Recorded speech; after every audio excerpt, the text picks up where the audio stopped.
Man that loses his mom makes the boldest move to deal with his grief.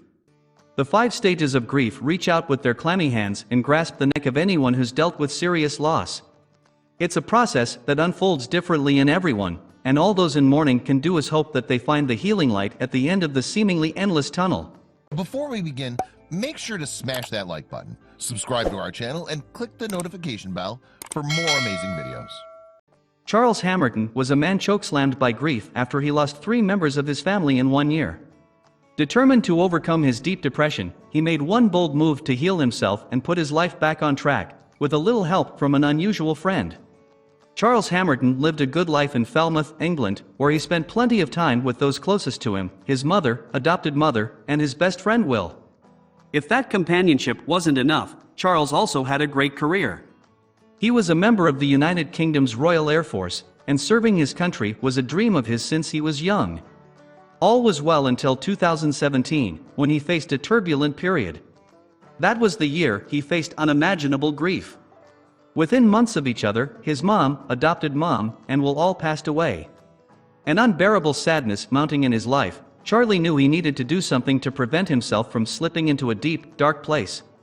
So the 25-year-old quit the Air Force and sold all of his possessions. They were painful reminders of the past, and besides, he had bigger plans. Charlie was a mess, but he knew he couldn't just sit around feeling sorry for himself. One thing the Air Force instilled in him was a love of travel, and it allowed Charlie to see so much of the world. He realized the key to overcoming his grief was to travel, but he needed a partner.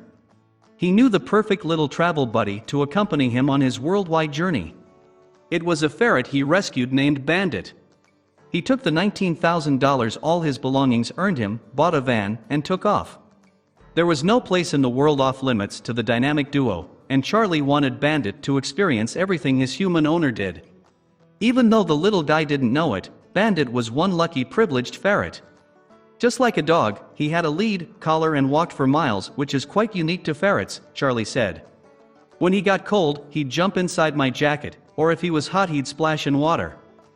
Of course, he took a few other precautions. To ensure Bandit never overheated from the intense sun in some of the countries, Charlie always carried a cool bag around to keep the animal temperate. It worked perfectly, and Bandit crushed the travel game. Bandit was even able to see the Eiffel Tower, and Charlie snapped an awesome picture where he played with perspective to make it look like Bandit was taking over the city. Attack of the 100-foot ferret. Bandit didn't only spend time with Charlie, either. The ex-military man met lots of great people during his travels, and everyone immediately fell in love with the rambunctious rascal. Hey, Bandit wants a cocktail, too. Even though Bandit survived on a diet consisting almost entirely of kibbles, raw eggs, and some meat, Charlie let his friend try food and drink whenever he could. The trip, however, also had a special reason close to Charlie's heart. Not only was the purpose to see the world, but Charlie wanted to raise awareness for mental health and charities for veterans. He knew how earth-shattering depression could feel.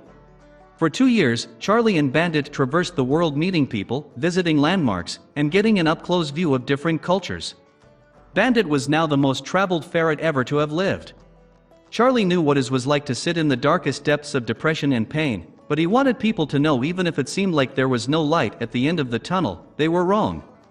You're here. You're alive. You're breathing, even if sometimes it doesn't feel like it.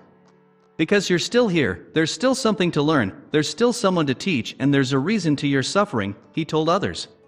The pair traveled to 14 countries total, and even though it was a grueling schedule at times, they were always grateful to have each other. Sadly, only 1 week after they returned home to England, Charlie received another emotional blow.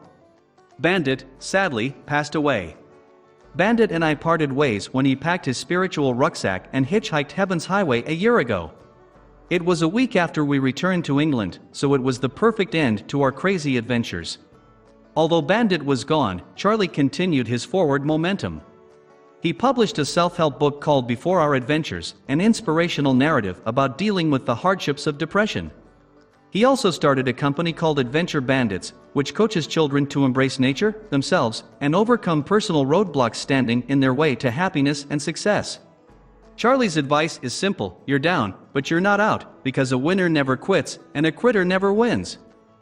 He was thankful to all those before him that inspired him to travel with Bandit, as he was following the example of some bold travelers.